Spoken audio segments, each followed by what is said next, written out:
The carriage wheel struck a rut in the road, and the jolt sent the leather trunk sliding across the floor of the coach until it knocked against her ankle. Honora did not move it. She looked instead at the window, at the way the frost had drawn a fern across the glass in fine white lines that would not last past the middle of the morning, and she thought that this was a fitting thing to be watching on the day she was sent away from her own wedding. 3 weeks. 3 weeks of marriage, and she was being packed off to a place called Marwood Cross that she had never seen, to a house she had heard described only in terms of what it lacked. No fires in the east wing. A steward who drank. Tenants who had not paid in a season and a half. A roof over the west range that had gone through. In one memorable phrase from her new husband's solicitor, in a manner of speaking. She was to make herself useful there, her husband had said, standing at the door of the London house with his hat already in his hand, as though he could not wait to be quit of the corridor she stood in. He had not looked at her when he said it. He had looked past her shoulder at the hall clock, which had struck the half-hour just as the word useful left his mouth, so that in her mind afterwards the two things were welded together, the chime and the sentence. And she could not hear one without the other. Useful. The word for a horse that does not need to be fed. She let the carriage take her another mile before she let herself set her palm flat against the window and feel the cold come up through her glove. She was a large woman, and she had known since she was 14 that the world had decided on her behalf what kind of story she was permitted to live in. It was the story of the sensible sister, the capable cousin, the one who could be relied upon to hold the shawl, and to remember the notes, and to write down what the doctor said. She was not and had never been the story about a bride. And yet here she sat, 3 weeks married, watching the fern of frost begin to lose its edges, as the sun came up over the hedges, and she found that the small childish part of her was still surprised. She had thought. She had let herself think, on the wedding morning, for the space of one held breath, that perhaps a man who had chosen her out of a room of women who had not been chosen might, in time, be persuaded to notice the choice he had made. But men are slow, child, and dukes are slowest of all, and grief makes fools of the cleverest of us. And Sebastian Whitlock, the 4th Duke of Marwood, was clever, and had grieved, and had been made a fool of by his grief for 2 full winters before he had married her, and would perhaps be a fool for 1 winter more before he understood what he had done. That is the story you are being told. I promise you it ends well. But you must sit through the frost first. He had married her because his aunt had insisted upon it.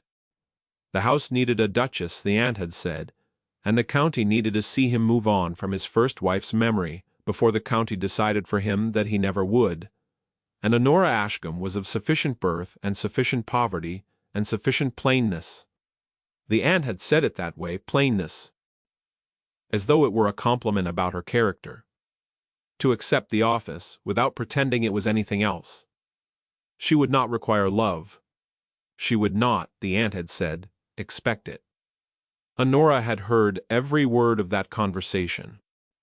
She had been sitting in the next room, with the door not quite closed, mending a length of lace, and she had heard the aunt's voice quite clearly. She had heard Sebastian's voice too, which had said very little, only at the end, very well. If she will have me. As though the matter were a bill to be signed, she had signed. She had stood in the drawing-room and heard the vicar, and made her responses in the level voice she had trained since girlhood. And afterwards she had eaten a piece of cold ham at a table where nobody spoke to her, and afterwards she had gone up to a bedroom that had not been hers before and would not, it seemed, be hers for long. He had come to her door once during the 3 weeks, and had knocked, and had come in, and had sat in the chair by the fire without touching her, and had spoken to her for 20 minutes about the drainage on the north field at Marwood Cross, as though she were the land agent. And then he had said good night, and had gone away. She had thought a great deal about that conversation in the days since. He had been telling her about her exile, without knowing yet that he intended one. He had been thinking aloud. And she had listened, because she always listened. Because listening was the one thing she was permitted to do in a room without being told to leave. The carriage turned off the post road and went down under a stand of bare beeches, and the light changed to the particular greenish-gray that comes off unwarmed earth in February. And Honora sat forward a little and watched the country pass. She saw the fences and their gaps. She saw the ditches that had not been cleared. She saw a cottage with a fallen chimney and smoke coming instead, out of a hole in the thatch, and she felt her hands close on themselves inside her muff. There was work here. She did not yet know that the work was going to save her. She only knew that the sight of neglect had always made her fingers itch, that when she was 10 and her father was ruining them, she had been the one to secretly balance the household books and to move a shilling from column to column so that the cook could be paid. She knew that if she was to be nothing else in this marriage, she could at least be the one who saw what was in front of her. She thought of Sebastian's face at the London door, the way he had not looked at her, the way he had said useful and meant, she was almost sure, discard, he would not. She decided, as the beeches thinned and the roofline of Marwood Cross came grey and enormous into view above a line of yews, discard her yet. He might not want her, he might never come, but he had put her in charge of a house, and she would be, in the plainest and most literal sense of a word, he did not know he had given her, in charge of it, that much was hers. The housekeeper who met her at the door was called Mrs. Penrose, and had the kind of face that had made up its mind about a person before the person had finished being handed down from the carriage. Honora saw the eyes travel over her body, the practiced professional sweep, taking in the size of her, the plain traveling dress, the absence of any lady's maid, and she saw the small tightening at the corner of the woman's mouth that meant, "So this is what he has brought us." "Your Grace," said Mrs. Penrose, and curtsied, and did not smile. "Mrs. Penrose," said Honora, and stepped past her into the hall.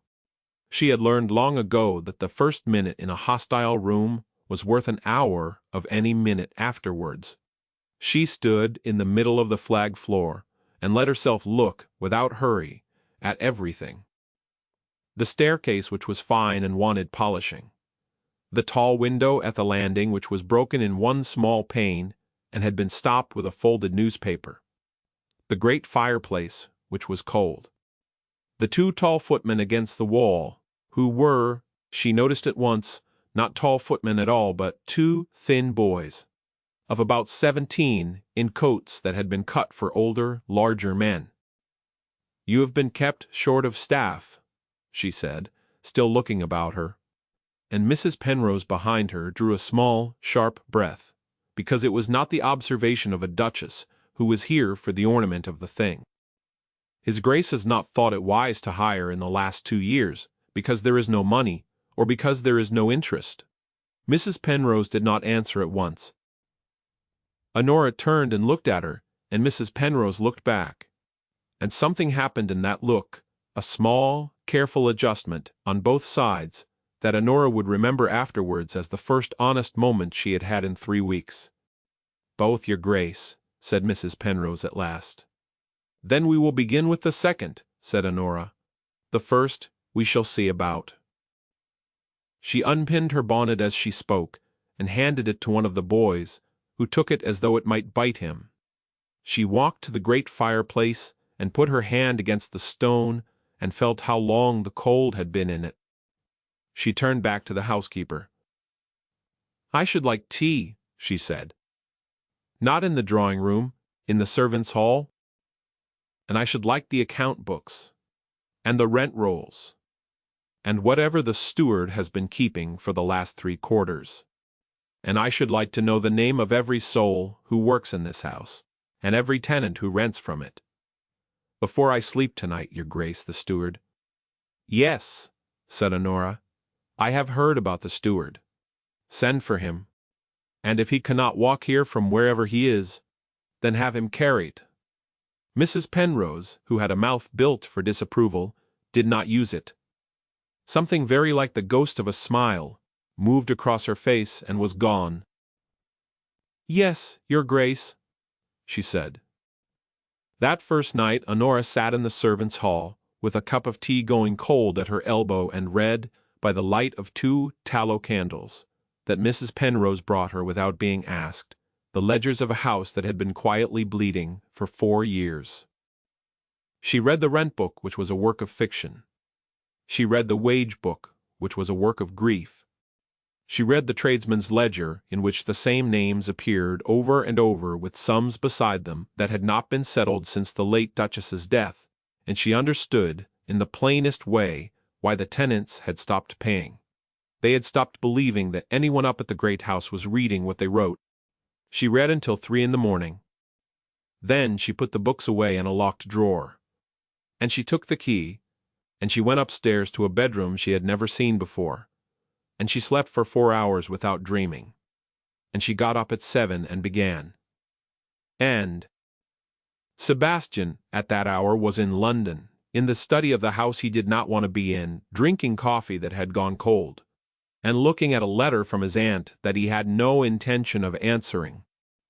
The letter said he had been unkind, and he knew that the letter said he had married Honora Ashcombe, on the understanding that she would be a duchess in name and not in fact, and he knew that too. The letter said he was the last man in England who ought to have taken a wife he did not intend to look at, and he had folded that particular sentence in half, and put a book on top of it, because there are truths a man will not read twice before breakfast. He noticed things. He always had. He noticed that the coffee was cold, and that the fire was low, and that the boy who had brought the coffee had a cough that had been getting worse for a fortnight. He noticed that his own hand on the desk was steadier than it had any right to be after the night he had had, which had not involved drink, but had involved lying awake in the dark, thinking about a woman he had married, and then dispatched without looking at her properly even once. And he had thought for about half-hour, some time after 2, of ordering the carriage and going after her. He had not. He had lain there instead, and told himself the same 3 things he had been telling himself for the whole of the 3 weeks. That she had accepted him with her eyes open. That she was a sensible woman who had wanted a home, and had got one. That he owed her respect and would give it in the form of an allowance and a title and a house and a full hand of servants, but that he did not owe her and could not give her the one thing his first wife had had of him, which was his heart, because his heart had gone into the ground 2 Novembers ago with Cecily, and had not since been dug up. He had believed all 3 of these things when he lay down. By the time he sat at his desk in the morning, he still believed 2 of them. The third, that he did not owe her more, had begun to fray at the edge. He put the letter under the book. He drank the cold coffee. He rang for the boy with the cough, and when the boy came he said, "Go to bed. I shall send Mrs. Halifax up with something, and do not come down again until you can breathe." The boy stared at him as though he had spoken Latin. He noticed that too. He noticed that he had built a household in which a man being kind to a footman was Latin. He turned back to his papers, and he did not think of his wife again for 6 days. 6 days at Marwood Cross is a great many things. It was first, the morning Honora walked into the estate office at 8:30, and found the steward, a man named Grigg, sleeping in the chair with his boots on the desk, and stood there without speaking until he woke, and stood there some more, until he had understood who she was, and stood there yet longer, until he had taken his boots off the desk. She did not raise her voice. She said, "Mr. Grigg, I have read the books. I do not think you and I will suit. You will be gone by tomorrow noon, and you will leave every key on this desk, and I will write you a character that says you kept the books tidily, which is true, and that you were diligent, which is not, and that is more than you have earned, and it is what you will get, because I do not wish to injure your family, whom I have not met and who have done me no harm." Grigg said something about his grace. "His grace," said Honora, has sent me here to make myself useful. I am beginning. It was, second. The afternoon she rode out not well, for she had not ridden much, but grimly. On a placid mare Mrs. Penrose found for her to the 3 farms whose rents were most in arrears, and sat in 3 separate kitchens on 3 separate settles, and drank 3 cups of tea that were all differently bad, and listened. She did not go to demand rent. She went to ask what the house had failed to do. And the farmers, hard men, wary men, men who had expected a bailiff, sat and answered her, because she asked as though she wanted to know, and because she wrote their answers down in a small book with a leather cover, and because when at the last farm the youngest daughter came up and stared at her openly, "Stay." Honora had smiled at the child, rather than pretending not to see her. The eldest farmer, a man called Bream, walked her to her horse afterwards, and said, without looking at her, "Your Grace, we have not paid because we did not think anyone was reading. If someone is reading now, we shall pay what we can." "Fix your roof first," said Honora. "The rent can wait until Michaelmas. You cannot pay from under a wet ceiling." Bream looked at her then, and Honora saw the thing in his face that she had seen in Mrs. Penrose's the first day, the small, careful adjustment, the reordering of a category. She rode away before he could say anything else, because she did not want him to see that she had reddened. She had not been treated like a person of consequence in 6 years, and it was going, if she was not careful, to make her cry in front of a tenant, and that would have undone the whole afternoon. It was 3rd and 4th and 5th, the reopening of the East Wing, the paying of the miller who had gone unpaid for a year, the mending of the pane on the stairs, the dismissal of the drunk gardener and the promotion of his undergardener who was sober and clever, the laying of proper fires in 3 unused rooms, so that the damp could be driven out of the walls before it did more harm, the writing of letters to 11 tradesmen in the nearest town promising them, in her hand and over her name, that their accounts would be settled by quarter day, and that she would take their word for the sums if they would take hers for the payment. All 11 wrote back. All 11 agreed. 2 of them added, in careful, clerkly hands, that they were glad to hear from the house. It was, 6th, the child. She had not known about the child. Nobody had told her about the child, because nobody at Marwood Cross had spoken about the child to anyone from outside the house for the better part of 2 years, and because in London Sebastian had not, in the course of one 20-minute conversation about drainage. The girl was called Isolde. She was 7. She was Sebastian's child by his first wife. And she had not spoken, Mrs. Penrose said, since the funeral. She lived in the nursery at the top of the west stair, with a nurse called Betty who was kind and slow, and she was not shown to visitors, and she was not asked at meals, and she was in the strictest and most terrible sense being kept. Honora heard about her on the 6th day, when she asked Mrs. Penrose why a tray was going up with 2 cups on it, and Mrs. Penrose stopped in the corridor and looked at Honora as though she had for the first time remembered something she ought to have said sooner. "The child, Your Grace," said Mrs. Penrose. "What child?" Mrs. Penrose told her. Honora did not go up at once.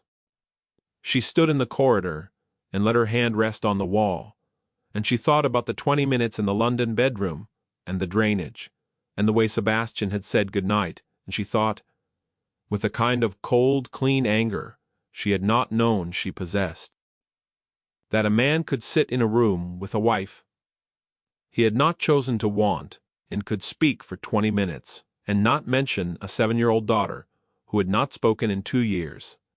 "I shall take the tray up," she said. "Your Grace, she does not—" "I know, Mrs. Penrose, I know." She took the tray. She climbed the west stair. She stopped outside the nursery door, and stood a moment to steady her breathing, because she was very frightened, and being large in a doorway.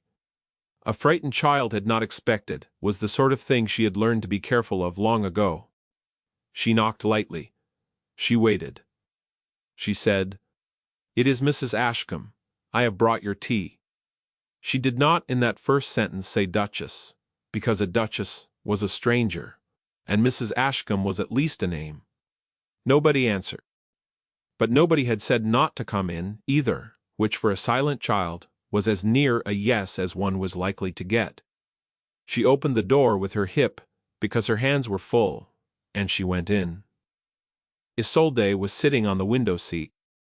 She was small for 7. She had her mother's coloring. If the portrait in the hall was truthful, dark hair, gray eyes, a face that had been made for laughing, and had forgotten how. She was holding a thing in her lap that Honora at first could not make out. When she came closer, she saw that it was a wooden bird, painted with one wing gone. "May I sit?" said Honora. Isolde did not answer. Honora took that for a yes and sat, carefully, on the far end of the window seat, so as not to crowd her. "I have brought you tea," she said, "and a bun. The bun is not very good. I ate one this morning, and I would tell you if it were better. It is dry, and I think cook has been making them dry on purpose because nobody has been eating them, and she does not wish to admit that." She set the tray down between them. "Tomorrow I shall speak to her about the buns." Isolde looked at the bun. She did not touch it. She did not look at Honora. "That is a fine bird," said Honora after a while. "Where did the wing go?" Silence. "I ask," said Honora, "because I have a work-box with a great many things in it. And if you would let me look at the bird, I might make it a wing, not a real one, a cloth one or a paper one. It would not fly, but it would look from a certain distance as though it might." She did not press. She waited. She drank her own tea, which was terrible. She looked out at the yew hedge, and she thought about how a house that has been cold a long time takes a long time to warm, and she thought about how the child in the corner of her eye had gone very still in the way of a rabbit, deciding whether the shape at the edge of the field was a threat or a stone. Isolde put the bird on the tray between them. She did not look at Honora. But she pushed the bird, with one finger, an inch closer to Honora's hand. Honora did not touch it yet. "Thank you," she said. "I shall bring it back tomorrow, with its wing, and I shall bring a better bun." She got up. She did not stroke the child's head. She did not say anything sweet. She took the bird and she carried it down, and she sat in her own room, and she cried for 11 minutes, quietly, into a handkerchief, and then she washed her face. And she went to find Mrs. Penrose, and she said, "Tell me everything about that child. From the beginning, do not leave anything out." Mrs. Penrose told her. She had not been silent. At first, she had been talking. In the last week of her mother's illness, all the time. She had sung. Her mother had loved her singing, and had asked for it, even at the end when the asking was hard, and Isolde had sung. Nursery rhymes, hymns, the little songs her mother had taught her. And a woman had come into the sick room on the last afternoon, a cousin of the Duke's, a Lady Marwick who was not from this house, and had gone away since, thanks be, and had said in the corridor afterwards loud enough for a child on the stair to hear, that it was a wonder the poor Duchess had held on so long with that child singing at her all hours. That it was enough to wear anyone out. That the singing had tired.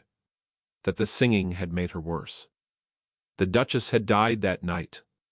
Isolde had not sung since. Isolde had not in fact spoken since. She had gone into her nursery, and she had shut in the terrible, efficient way of a child who has understood something adults have not troubled to explain to her own mouth, because her mouth had killed her mother. Unquote.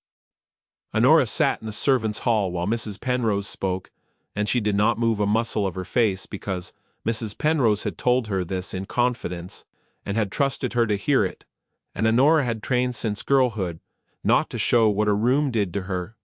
Only when Mrs. Penrose had finished did Honora say, very quietly, "Does His Grace know?" Mrs. Penrose looked at her hands. "His Grace has never asked, Your Grace. And nobody has told him. Because he has not been able to bear the child since her mother died. He does not come to the nursery. He does not send for her. He believes, I think, Your Grace, that he believes she blames him, because he was not here at the last." Honora sat very still. "Where was he?" "In London. On business of the estate. He came back the morning after." Honora nodded. She thanked Mrs. Penrose. She went upstairs. She sat on her bed for a long time without lighting a candle. She thought about a man in a London study drinking cold coffee, and a child in a nursery holding a broken wooden bird, and a sentence a stupid cousin had said in a corridor 2 winters ago, and she thought that if there was one thing she had been sent to this house to do, it was not the ledgers, it was not the roof, it was not the rents, it was to make that child sing. She wrote to Sebastian that night. Not about the child. She was not ready, and neither was he.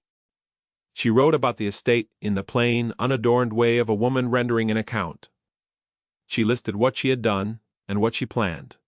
She told them about Grigg, and about the 11 tradesmen, and about the roof at Bream's farm. She wrote for 4 pages, in her clear, firm hand, and at the end she said only, "The house is not as cold as I was led to expect. I remain, Your Grace's obedient wife, Honora." She did not sign it, "Your wife." She wrote the word obedient with the small, precise irony of a woman who knew that he would not at first notice the word at all, and would, when he did, feel it. He read the letter in London 3 days later. He read it once, quickly, and put it down.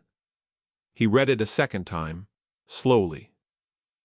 He read it a third time, and by the third time he had understood that the woman he had married had done in 3 weeks what he had failed to do in 2 years, and that the letter he was holding, which said none of this, was making the point, without making it, which was worse than if she had made it, because he could not answer an accusation she had not laid. He noticed his own hands, which were shaking a little. He noticed that the fire was low again, and this time he got up and put a log on it himself, because he had understood, in some sudden way, that a man who let his fire go out in his own study, while he read a letter from a woman who was mending the fires of a whole other house, had no business calling himself the master of anything. He wrote back that afternoon. He wrote 3 drafts. The first was cold. The second was too warm. The third he sent, and in it he thanked her formally for her attention to the accounts, and he said that he would come down to Marwood Cross at the end of the month to see for himself the improvements she had described. And he signed it Marwood, which was, he realized as he sealed it. And by then, the letter was gone. He did not go at the end of the month. Something in London kept him. Something in London, he told himself. In truth, he was afraid.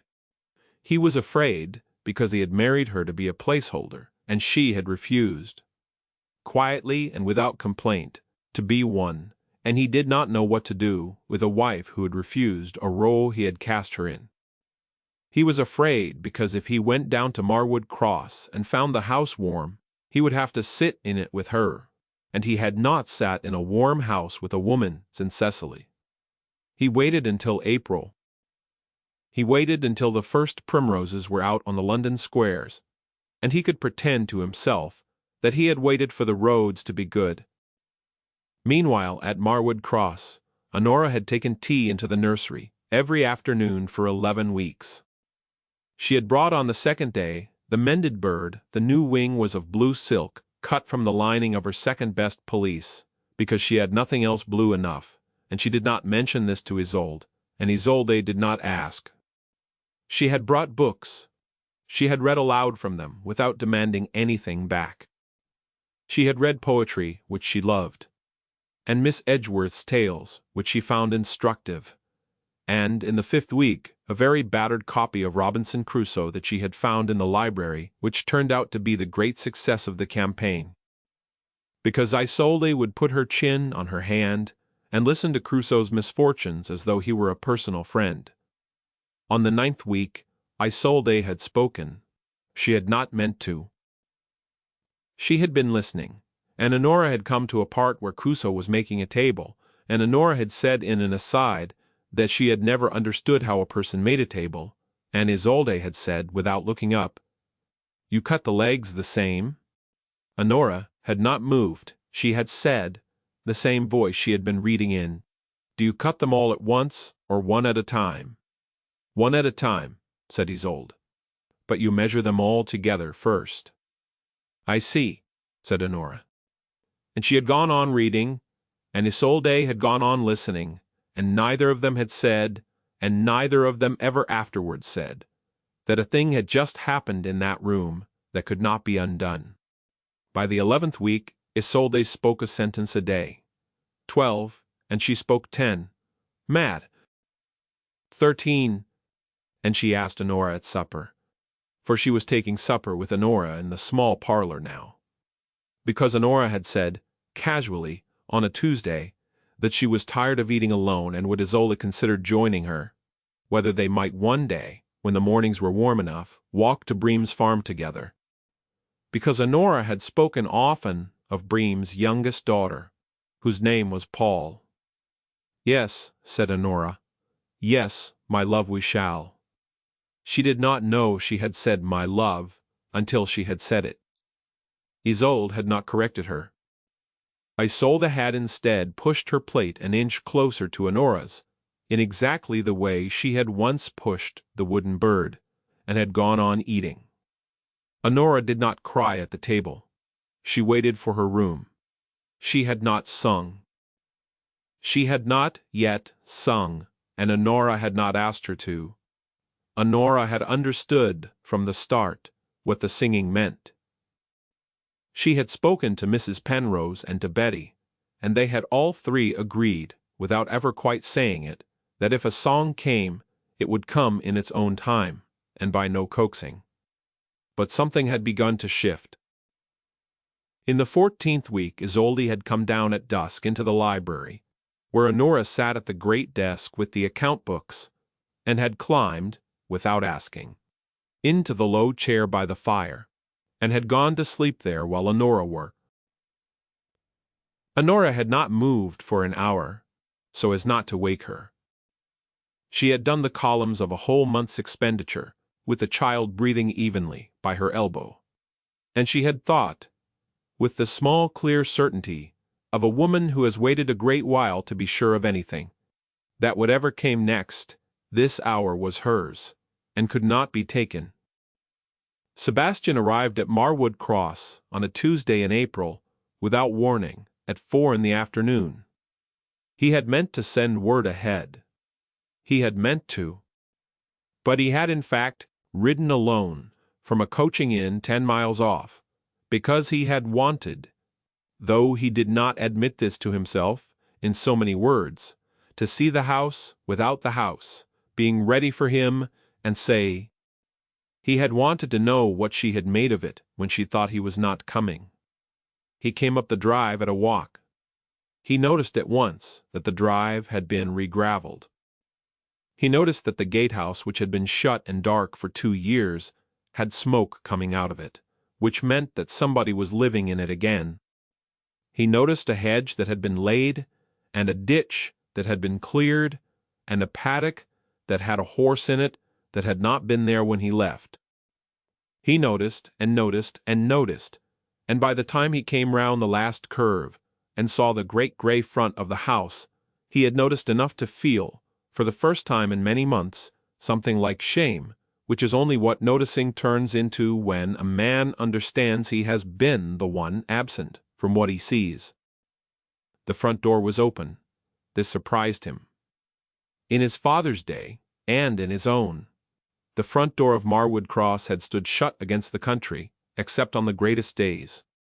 It was open now, because a girl of about 7 was sitting on the top step with her boots off, and a very large woman in a plain grey gown was kneeling in front of her, buttoning them for her.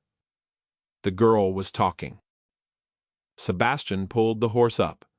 He did not at first understand what he was hearing.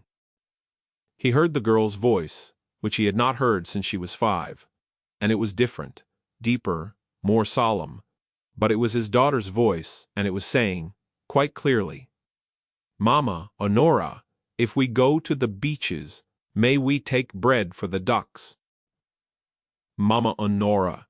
He sat on the horse in the middle of his own drive, and he did not know what to do with his hands. Honora looked up. She saw him. He watched her face, the face he had barely looked at in 3 weeks of marriage, and he saw the small, disciplined smoothing over of everything that had been in it a moment before, the professional composure of a woman who had learned, long since, not to let a room see what a room did to her. She stood. She put her hand on Isolde's shoulder, lightly, and Isolde followed her eyes and saw him too, and Isolde went very still. "Your Grace," said Honora, "we did not expect you." He got down off the horse.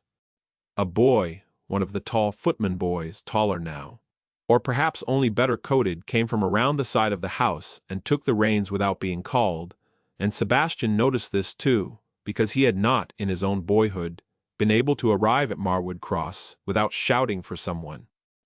He walked to the steps. "I ought to have written," he said. "Yes," said Honora quite pleasantly. "You ought." He looked down at Isolde. Isolde was staring at him. She had her hand tight around a fold of Honora's skirt. He did not, he found, know what to say to her. He had thought about this moment, on the ride from the inn, and he had prepared 3 sentences, and all 3 of them died in his mouth when he saw the fold of skirt in her fist. "Isolde," he said. She did not answer. Honora looked down at her, and then at him, and said, "She has been finding her voice again, slowly. It is not a thing to hurry." He nodded. He did not trust himself to speak. He said at last, "May I come in?" Honora almost smiled. "It is your house, Your Grace." "Is it?" he said, and he had not meant to say it aloud. And Honora looked at him with a sharpness he had not expected, and said, "It is. Come in." That evening he sat with her at supper in the small parlor which had been the breakfast room in his mother's day, and had been closed since. He asked her about the estate, and she told him. He asked her about the roof at the West Range, and she told him it was mended, and had cost less than he would have supposed, because she had used timber from the estate rather than buying in. He asked her about the miller, and she told him. He asked her about Grigg, and she told him, in 3 sentences, the whole business of Grigg's dismissal, and he found himself, quite suddenly, laughing, a short, surprised, unpracticed laugh that he had not made in 2 years, and that made her look up at him with an expression he could not read. "Forgive me," he said. "It is only. I have been afraid of Grigg since I was 12. He is not a frightening man," said Honora. "He is only a lazy one. Frightening men work harder." He looked at her across the candles. She was, he thought, the woman he had married. He had not, he realized, ever looked properly at her before this. She was a large woman, and the candles were kind to her, and she was, he tried the word out in his mind quietly, because a man does not use such a word lightly at his own table with a woman he has been unjust to. She was beautiful. She was beautiful in the plain, deep way of a face that had been used to endure, and now, for perhaps the first time in her life, was being used to hope. He looked away. He drank his wine. He said, "You have done more here in 3 months than I have done in 10 years. "I had the advantage," said Honora, "of caring whether it was done." She said it without cruelty. She said it as one might state a fact of geometry. He felt the sentence go into him and settle where it belonged, which was rather deeper than he would have chosen. "Yes," he said, "you had that advantage." They did not speak of Isolde that night. It was too soon. He went up to a bedroom Mrs. Penrose had prepared for him. His own, in fact the great room he had not slept in for 2 years. And he found that a fire had been lit in it and that the curtains had been drawn back at the window, so that he could see the lawn under the moon, and that a book had been left on the table by the bed. He picked it up. It was Robinson Crusoe. There was a ribbon in it, halfway through, a place he had not read. He did not sleep well. He thought too much. He got up at dawn and went down and found Honora already in the estate office, at the desk that had been Griggs, with the ledgers open and a cup of tea beside her, and Isolde on a stool at her elbow drawing something in a copybook. Isolde looked up when he came in. She did not smile, but she did not go still either. She said without prompting, "Papa, look." She held up the copybook. It was a drawing of a bird. He crossed the room. He looked at the drawing. He said, in a voice that did not quite hold, "That is a very fine bird." "Mama, Honora made its wing," said Isolde. He looked at Honora over the top of his daughter's head. Honora was watching him with the great still watchfulness she seemed to have brought with her into this house, and he saw at last what he had been too grieved to see in London, and too proud to see on his arrival, that this woman had done a thing he could not have done. That his own child was speaking again because a stranger had climbed the west stair with a bad bun and had not made a fuss, and that he, the Duke of Marwood, owed her a debt of the kind that cannot be discharged with an allowance. He said, "I should like to speak with you later, when there is time."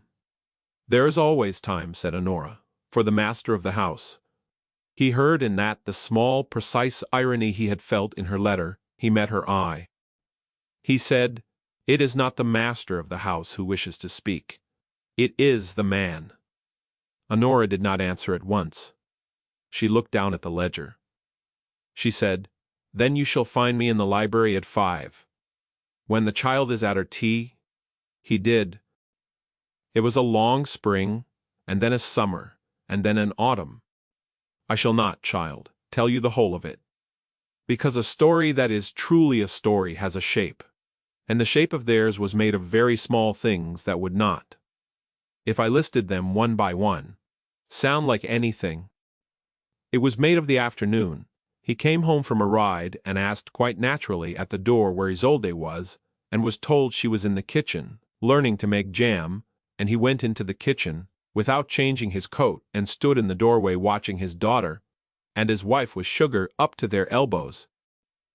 It was made of the evening in June, when Honora sat on the terrace with him after supper, and he asked her without preamble whether she had been happy in the house in London for the 3 weeks he had ignored her, and she said, "No," without softening it. And he took her hand where it lay on the arm of her chair and held it, and did not say anything more, because there was nothing more to say, and both of them knew it. It was made of the morning in July when Isolde sang. She sang in the garden. She sang without noticing she was singing.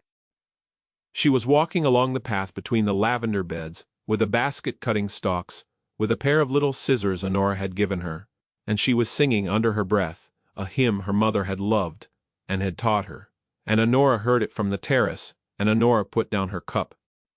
Because there is a kind of noticing that is holy, and the moment a child who has been silent begins to sing is such a moment, and one does not blunder into it.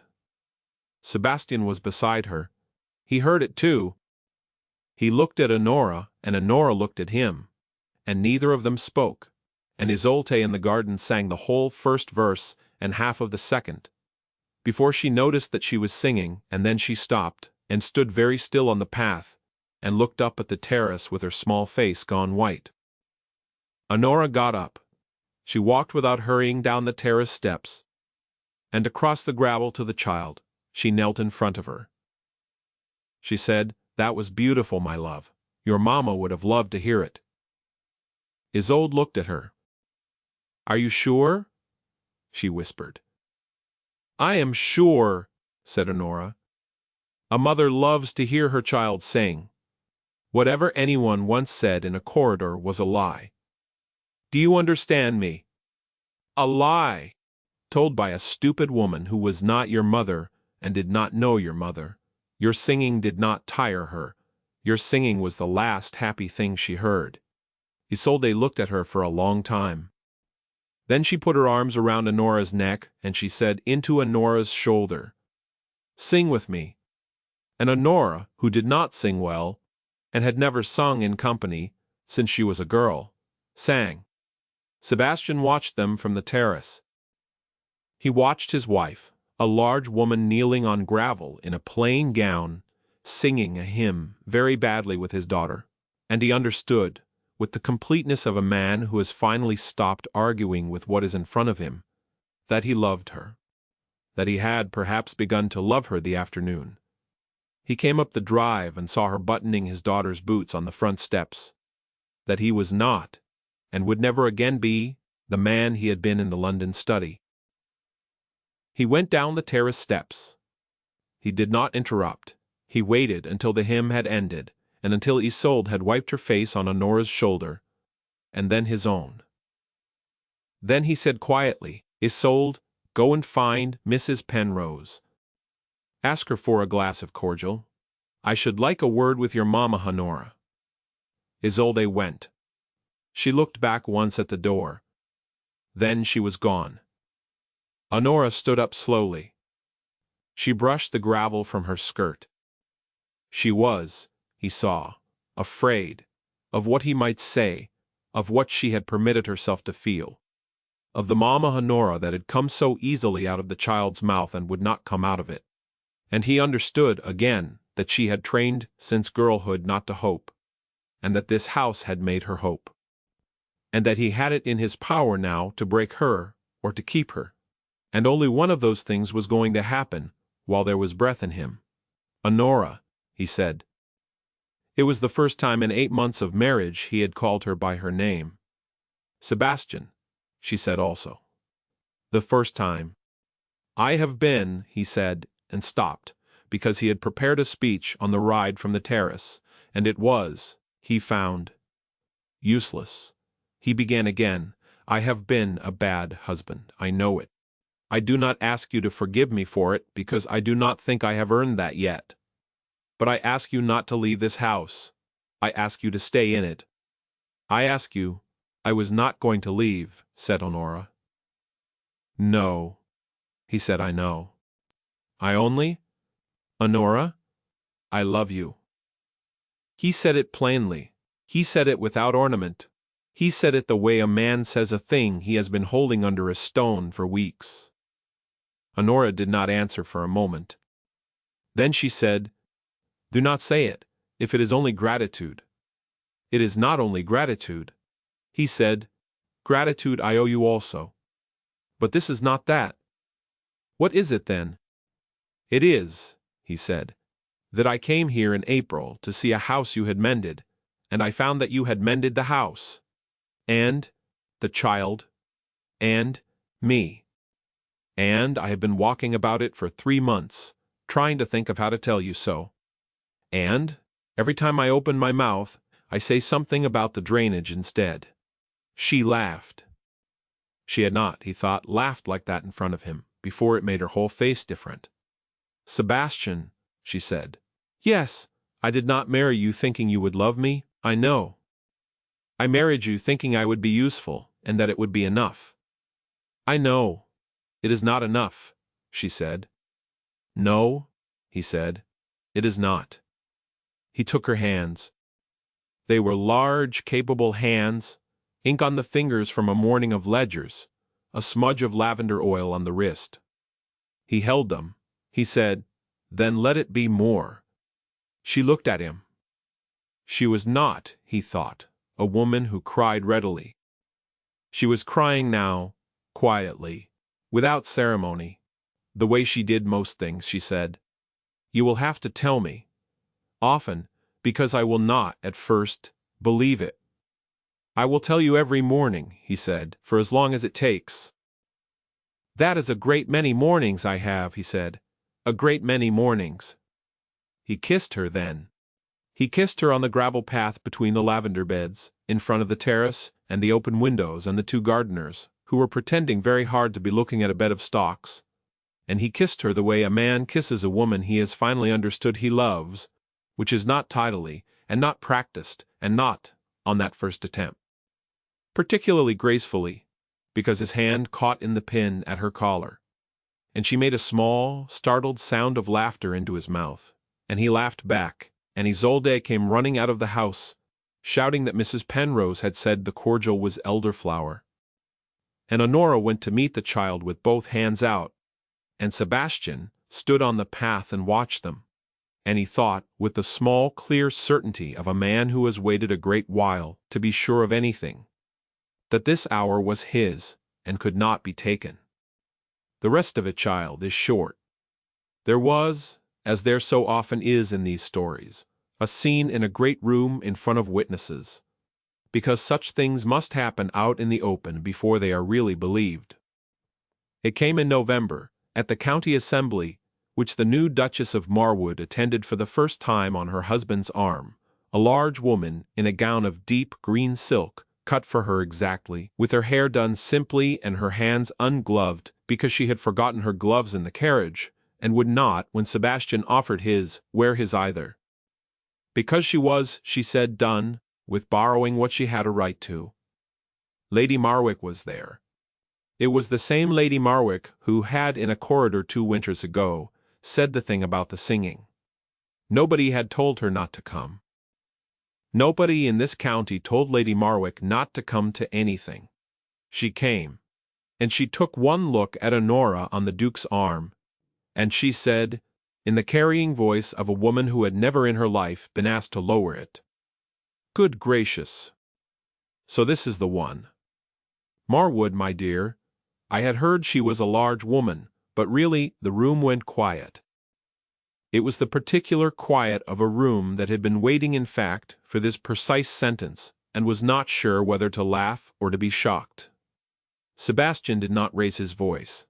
He did not need to. He said, "Cousin, you will not, in my hearing, or in my wife's, finish that sentence. My wife saved my house, and my daughter, and, if it is any of your affair, which it is not, my life. Cruelty seems already abundant this evening. I see no reason to add mine. Nor I think will anyone in this room. Shall we?" He turned to Honora. He held out his hand.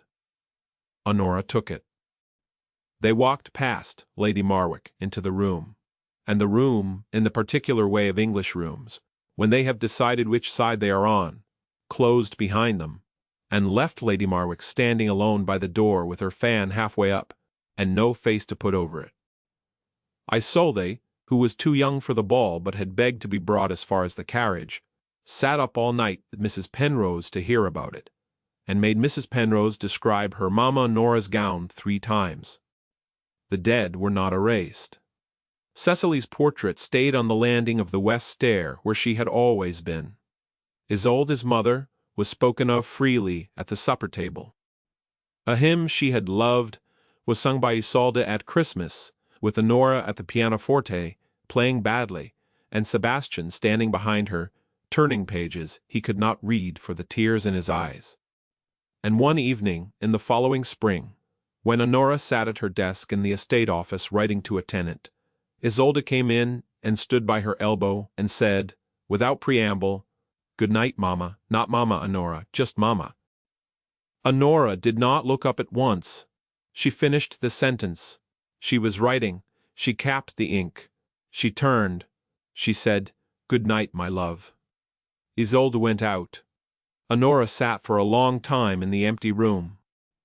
Sebastian, who had heard it from the doorway and had not come in because he had understood, at once, that the moment was not his, came in now and put his hands on her shoulders and stood behind her chair, and neither of them spoke, because there was nothing more to say and both of them knew it.